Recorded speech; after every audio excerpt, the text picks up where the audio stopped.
Diana, Princess of Wales, became a global phenomenon. The most photographed woman in the world. Millions of pictures in thousands of publications taken by hundreds of photographers. Her face made many fortunes. The Princess of Wales was our bread and butter. We depended on her. Diana's death in the car crash of August 1997 stunned a world that had lived her life with her. You can't believe that something as simple as that would kill her. There's got to be something else. There's got to be a bastard somewhere who killed the Princess of Wales. The blame was put squarely on the photographers who had surrounded her in death as well as in life. I always believed the press would kill her in the end. Every proprietor and editor of every publication that has paid for intrusive and exploitative photographs of her has blood on his hands today.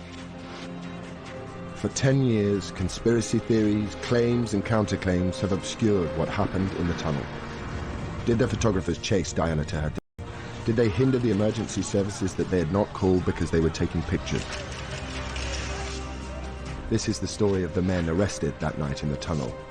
They witnessed and recorded one of the iconic moments of the 20th century. For one night, their pictures were amongst the most valuable press photographs ever taken. But for 10 long years, they have paid a heavy price for being there. Their photographs have not been seen on television, and they have never felt able to tell their side of the story to a world still mourning the death of Diana. Until now.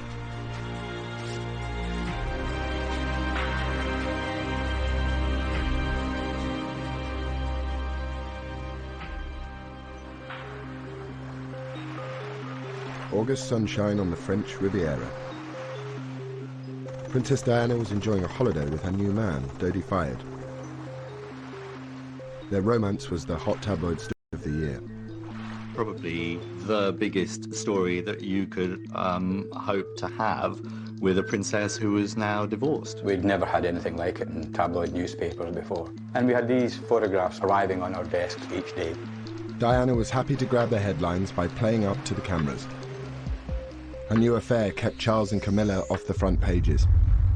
Il y avait beaucoup de photographes, mais parce que il y avait un show. There were a lot of photographers because there was a permanent Diana show.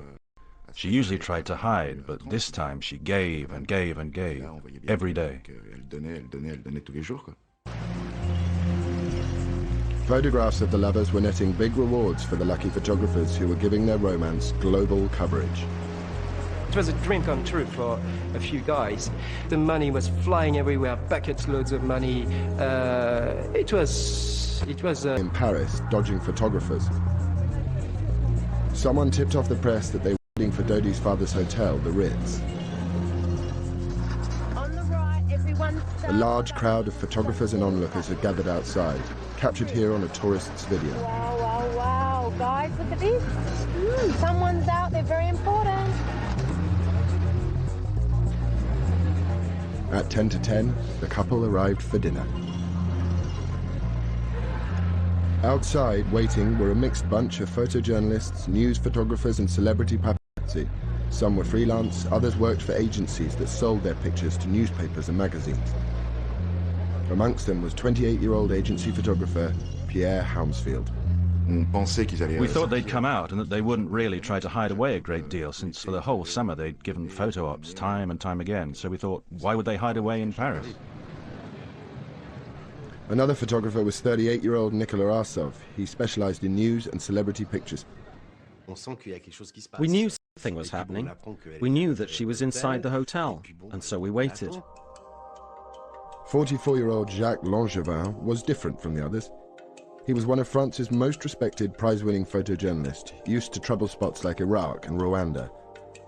But that night, he was assigned to cover Diana. I was at a friend's having a quiet dinner when I got called late, around 10:30 p.m. So I didn't want to go. I dragged my feet and tried to get out of it. I tried to get another photographer to replace me, but it didn't work.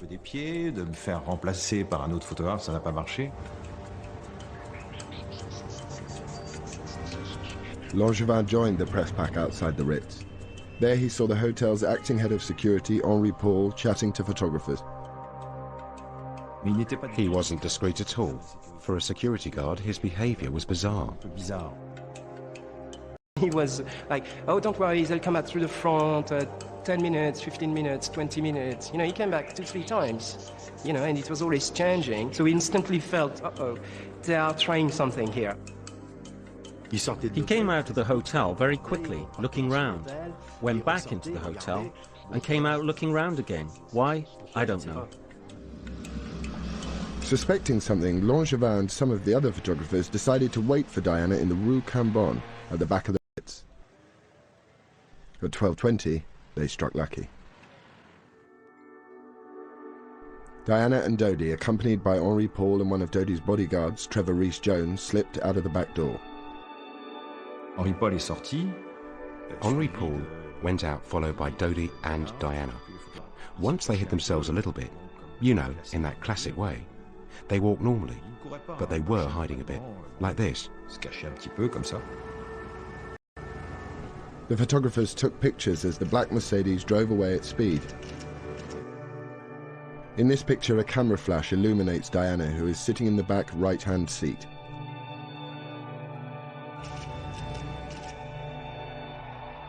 In this picture, we see Henri Paul at the wheel.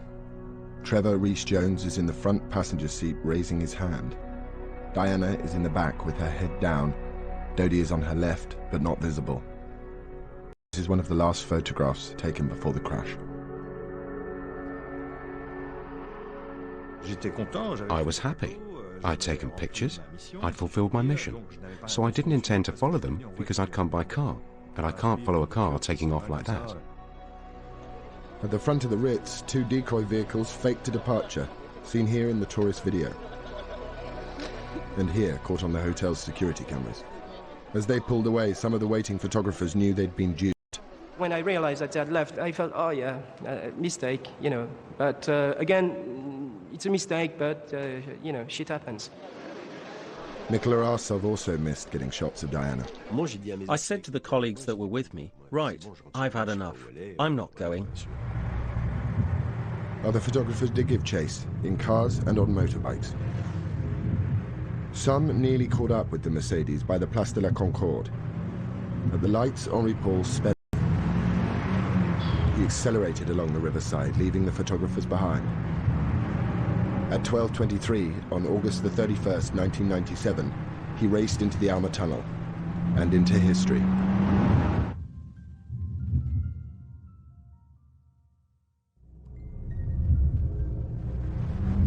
As the Mercedes carrying Diana entered the Alma Tunnel, it lurched to the left to try and avoid a slow-moving Fiat Uno in front of it. Driver Henri Paul lost control.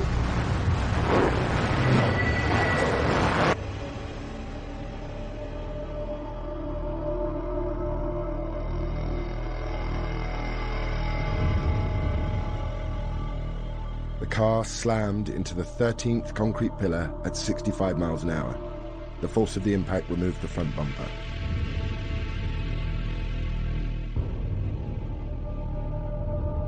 The car then spun round 180 degrees and smashed into the opposite wall. This picture shows the car in its final position, up against the wall, lights on, horn blaring, facing the direction it had come from. Dodi and Henri Paul died instantly. Trevor Rees-Jones was pinned in the road. News footage taken later that night shows the damage to the front of the car. The photographs used in this program were taken by onlookers as well as the professionals. Some of the photographers' pictures were printed in the French investigation dossier. These photographs are the most precise record of what happened during the first chaotic minutes after the crash. In them we see the actions of the photographers, police and onlookers.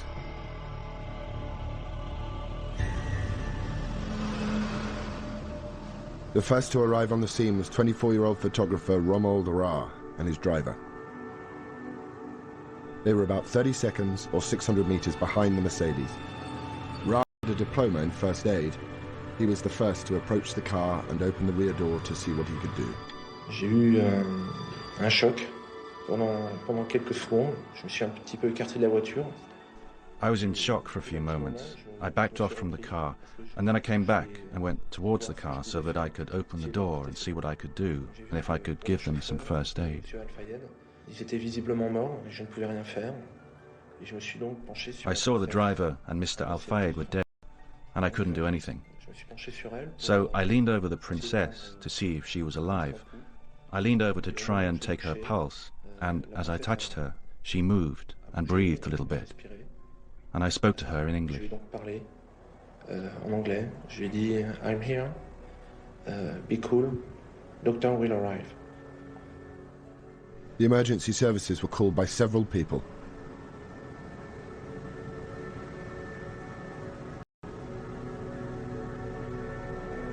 Next on the scene, amazingly, was an off-duty doctor trained in emergency medicine.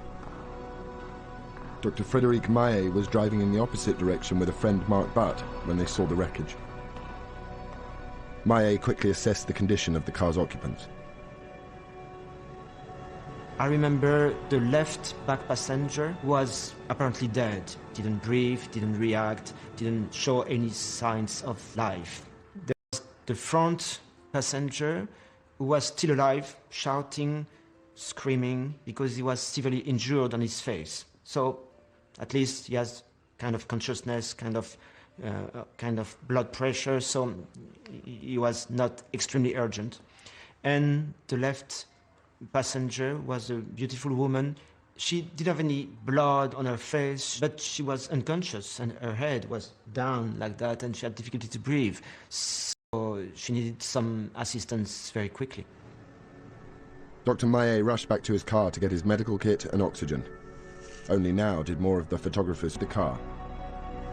Rommel Ra told him to get back. It took me just maybe 1 minute to go and come back from my car. And these people, like 3 or 4 people, were walking around the wreckage. When I went inside the car to give assistance to the beautiful lady, they began to take a lot of pictures with a lot of flash. This is one of the earliest pictures taken. Many photographs of Diana were taken that night. We will not be showing her face. Diana is jammed between the front and back seats. Dr. Maillet is administering oxygen to her. I know it's very surprising for everybody, but I didn't recognize her because my attention was focused on so many other things. I didn't have time to try to understand who she was.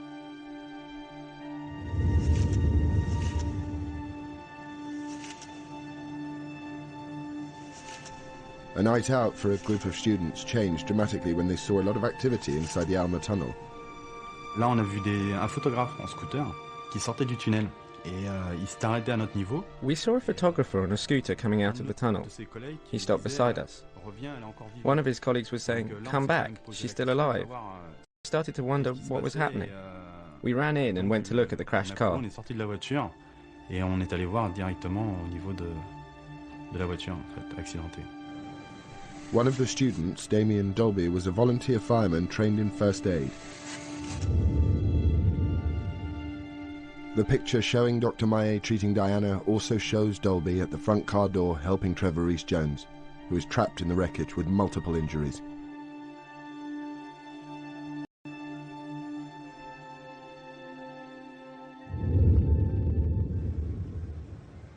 One of the accusations against the photographers was that they impeded the treatment of the injured. The thing that got to me was that they had very huge lenses and they were taking pictures very close to the car, almost even with the car door, very, very, very close. On avait décidé de quand même de repousser un petit peu les photographes, de laisser un petit peu de place. We decided to push the photographers back so as to leave some space for Damien and a doctor who was close to the car. We pushed them back without actually touching them. They showed no resistance. Ils n'ont pas insisté là-dessus, donc là-dessus ils sont reculés sans problème. They were probably very, very close, but at no time they hampered me doing my job. They didn't impede anyone from entering the car. They didn't climb all over the car or anything like that. They were just close, taking pictures.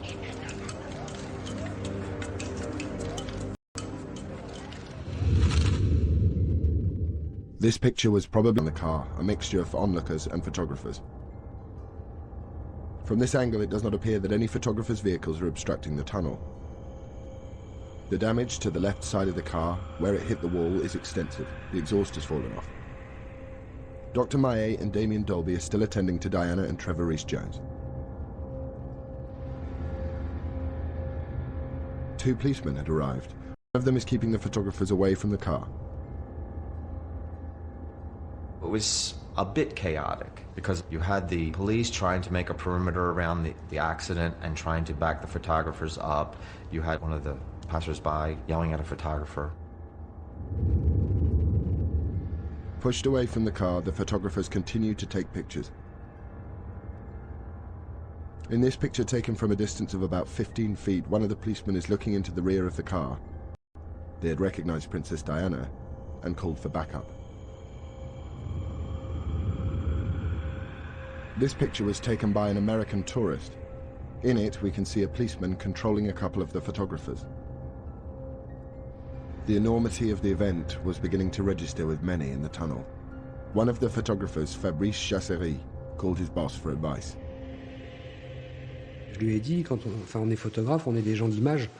I said to him, we're photographers. We have to take pictures. We're not doing radio. We're not writers. We cover an event by getting pictures fast. I told him to take some very quick photos, come out of the tunnel, give me the films, and that I would handle it.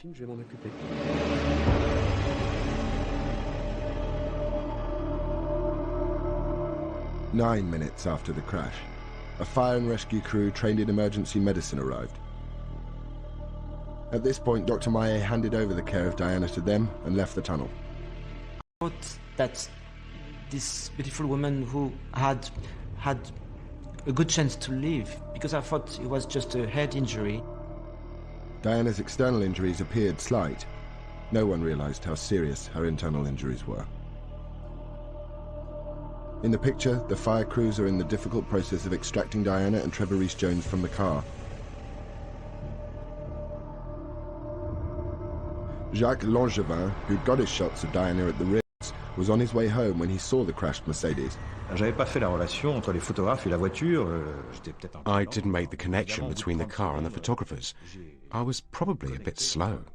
Obviously, after 30 seconds, my brain finally engaged, and to me it was impossible that the people that I'd been photographing 10 minutes before were the people in the crashed car. I realized that it was such an incredible event.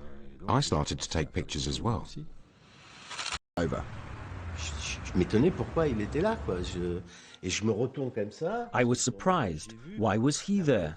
I turned like this because I was on my motorbike and I saw the car. Shit, a completely smashed up car with people surrounding it. And it's terrible. What am I going to say? But I said, they are completely messed up. But not for 1 second did I think it was Diana and Dodi's car. Not at all. It's he who said to me, you don't understand. I said, understand what? He said, it's Diana's car.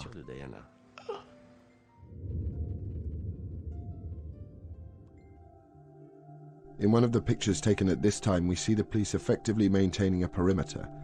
The fire crew helped Diana and Trevor Rees-Jones unhindered.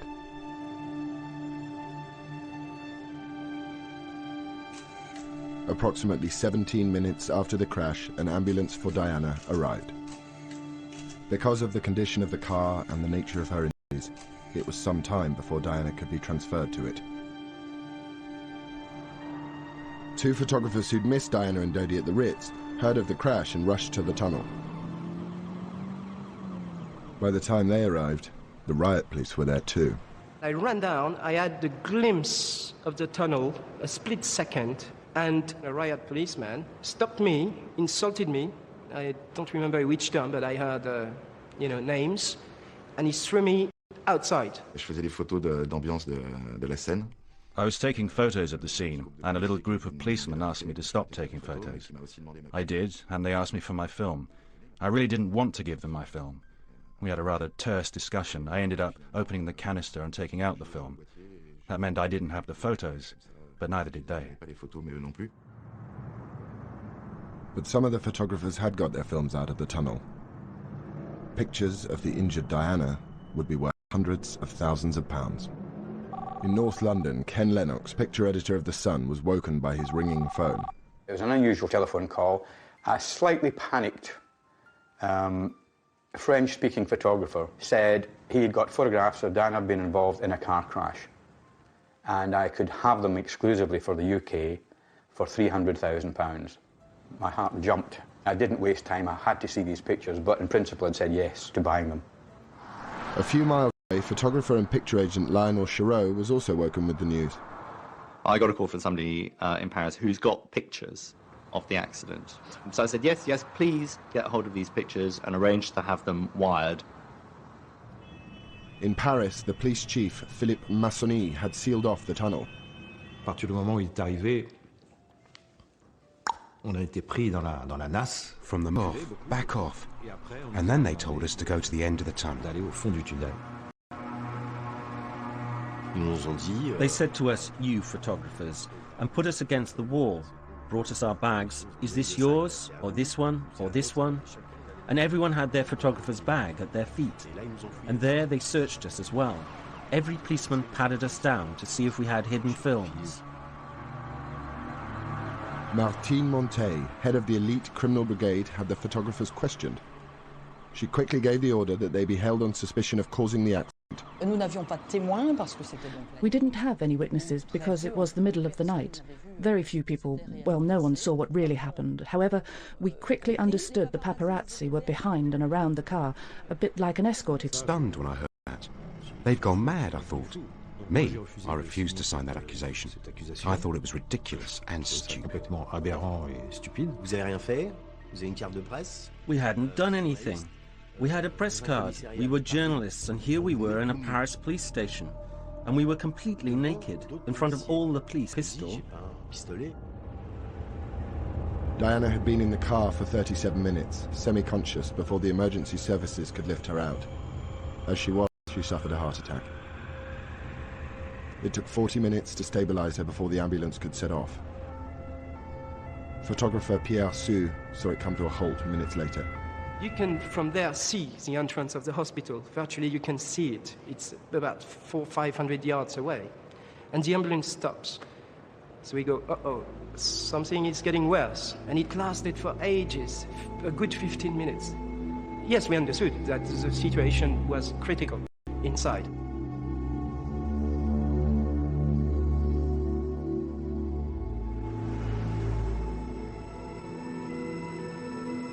The ambulance finally arrived at the hospital 25 minutes after leaving the tunnel.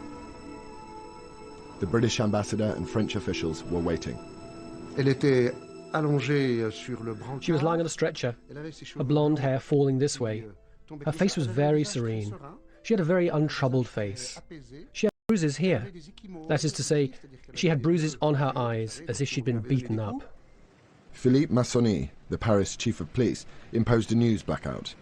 But he briefed all the officials on his initial findings. He explained to me, in fact to all of us, that the matter was linked to paparazzi, who hounded, who chased the car. They had already arrested some of them. But not all the photographers who'd been in the tunnel were in police custody. 3 got out before the arrests. Laurent Sola was agent for 2 of them.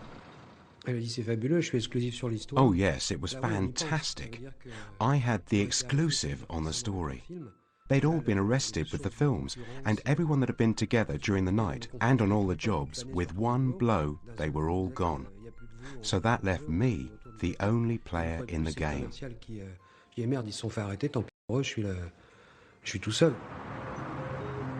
In London, Ken Lennox, wearing his slippers and an old tracksuit, rushed to the Sun offices to see the photographs sent from Paris.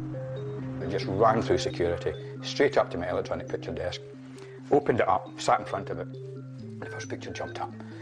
And I knew right away that we had to have them because she had a trickle of blood coming down her forehead, but she didn't look badly injured. There was no horrific injuries to her at all. So it was a great publishable story.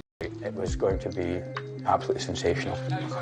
At the same time, Phil Hall, editor of The Sun's sister paper, The News of the World, was looking at his own set of photographs. I remember sort of looking across and seeing a slightly furtive look on their face, thinking, come on, this is going to be a huge story if this story develops. Any story involving Diana was front-page news, but this promised to be the biggest ever. The world's media was starting to wake up to the events in Paris. The phone went alongside the bed, and it was my editor at the time saying, Dodie's dead and Diana may be dead. And using extremely fruity language, I thought this was a wind-up. I said, you know, don't wind me up. It's 1:15 on a Sunday morning. He said, no, this is true. Dodi is definitely dead. There's been a car crash. Can you come in? Gowing went on air at 2:30 London time. Welcome to BBC World News. I'm Nick Gowing. Diana, Princess of Wales, has been seriously injured and her companion, Dodi Al-Fayed, has been killed in a motor accident in the French capital, Paris. Reports say a vehicle carrying the princess and her entourage was being chased by a carload of paparazzi photographers.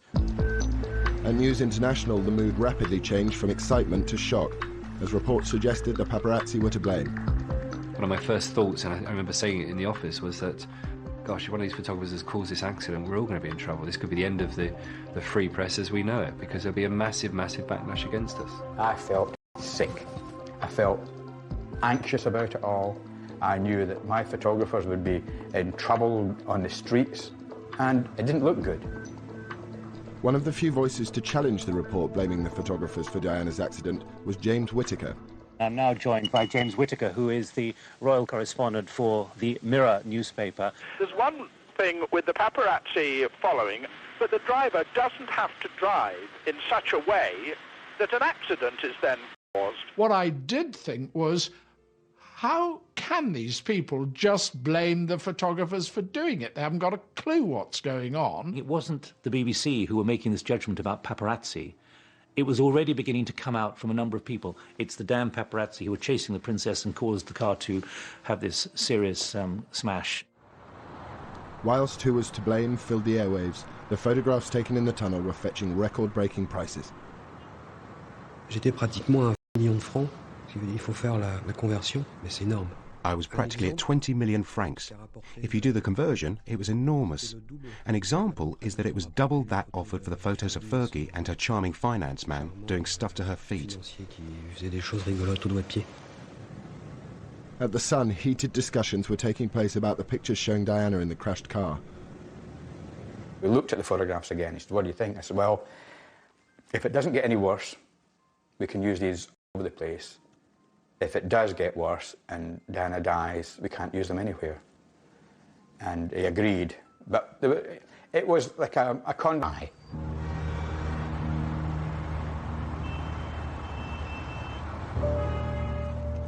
But there was little optimism at the hospital in Paris. Diana had suffered a second heart attack and had massive internal hemorrhaging. They tried to revive her for 2 hours.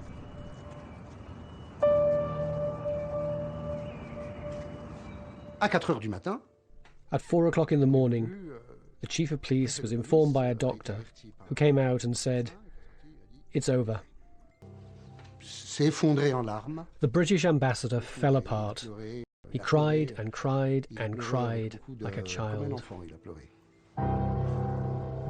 Diana was declared dead at 4 a.m. French time, but no announcement was made.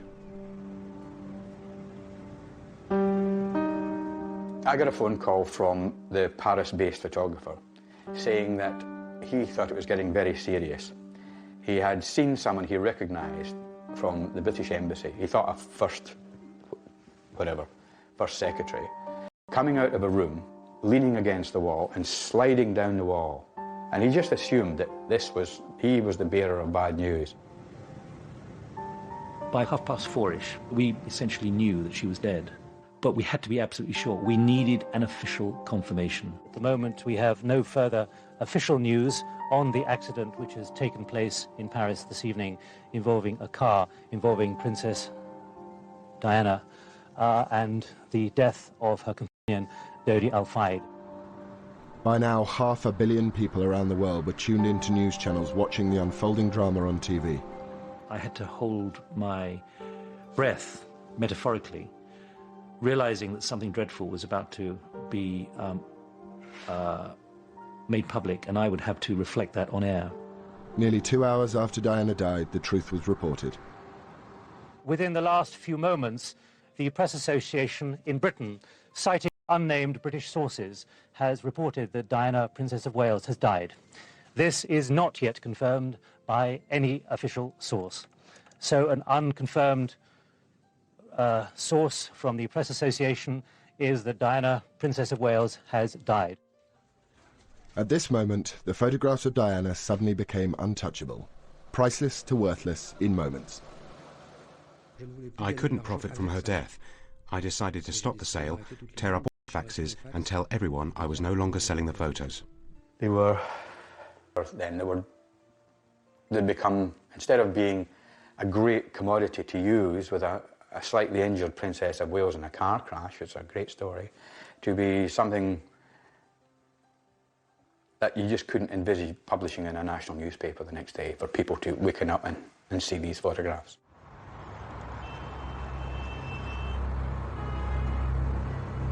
6 a.m. in Paris, the French Interior Ministry officially announced Diana's death and put forward whom they thought was to blame.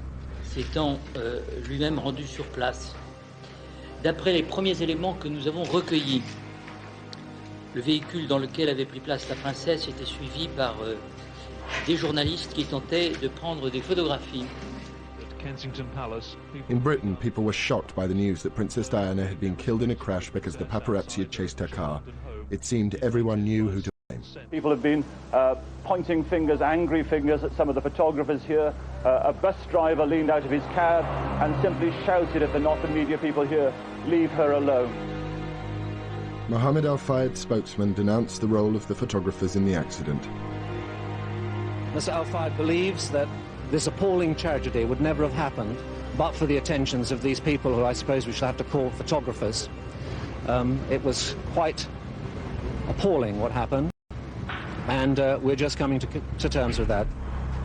In Paris, some eyewitnesses told the media what they had seen in the tunnel. A police was pushing two of the journalists to go away from the car, and another one would run around to try to get by again, like it was relentless. And from South Africa, Diana's brother, Earl Spencer, was absolute in his condemnation of the press. It would appear that every proprietor and editor of every publication that has paid for intrusive and exploitative photographs of her, encouraging greedy and ruthless individuals to risk everything in pursuit of Diana's image, has blood on his hands today. Earl Spencer's statement inflamed the public's anger. You've lost a lovely person for nothing. You're horrible. You helped to kill her. I helped to kill her. Not you, but your profession. Why did they pay so much money for the photographs? Why were the paparazzi after them? If there was no money in the photographs, they wouldn't have been after her in the tunnel. Western world. In response to the public mood, some in the press began to distance themselves from the photographers. But as long as, frankly, the public want to buy this sort of tasteless material, many of us are deeply embarrassed. I feel embarrassed to be part of the same trade as the paparazzi. Dès le premier jour, ça a été un défi. From day one, it was like a tidal wave had landed on the photographers. Without proof, without really knowing what had happened or waiting for any sort of conclusion to be drawn, it was the photographers who were thrown to the mob. It was their fault. It was them. And there wasn't even any point in having a trial because it was them. For sure, they... The 7 arrested inside the tunnel were being held at the Criminal Brigade headquarters. We were held in custody cells for 2.5 days, in a room with a window and a wooden bench. Mine was quite long. I could lie down, but the others couldn't. They had to sit for 2 days because they couldn't lie down.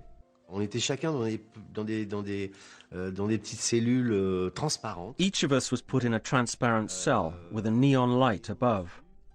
I had no idea whether it was day or night. It was all psychological.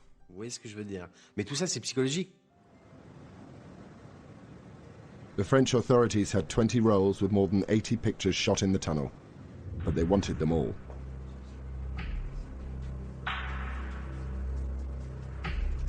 Across Paris, photo agencies were raided and told they faced 3 years in prison and £30,000 fines if they sold any of the pictures. Laurent Sola didn't want to give up his negatives, but went voluntarily to the Criminal Brigade. Il y a une première fouille. The first strip search is done when you're stark naked. Accidentally in such a way that the emergency services were delayed by 10 or 15 minutes in getting there. The accusation against the dead driver Henri Paul did not keep the 7 men out of a French court. On Tuesday, the 2nd of September, the photographers went before the judge. The police have asked that 2 of the photographers believed to be more seriously implicated should be held here in custody. But by the end of the day's proceedings, the other 5 will have walked free. Yet despite their profession and their claims of innocence, none of them has chosen to come out here and face the cameras. We were served up on plates. We were served as dessert, the pièce de résistance to the entire media. It was extraordinary. Everyone was saying whatever they liked about it. And it sold. Mais ça se vendait. A phalanx of photographers and the world's press were waiting. Nikola Arsov slipped out of a side door.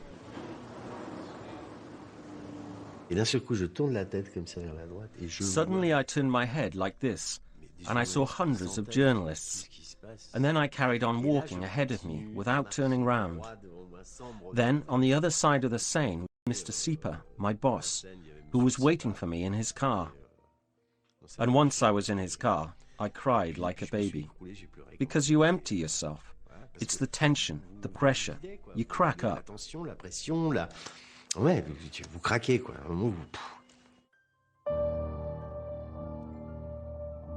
Diana's funeral at Westminster Abbey. A chance for the world to express its grief at her untimely death. It is a point to remember that of all the ironies about Diana, perhaps the greatest was this.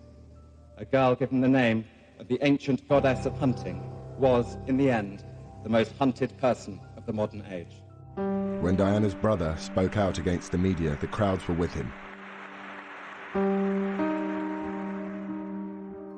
Mohammed al-Fayed kept up the pressure on the photographers because the alternative was to say, my employee was drunk, was responsible for the death of Diana, Princess of Wales. After 2 years, the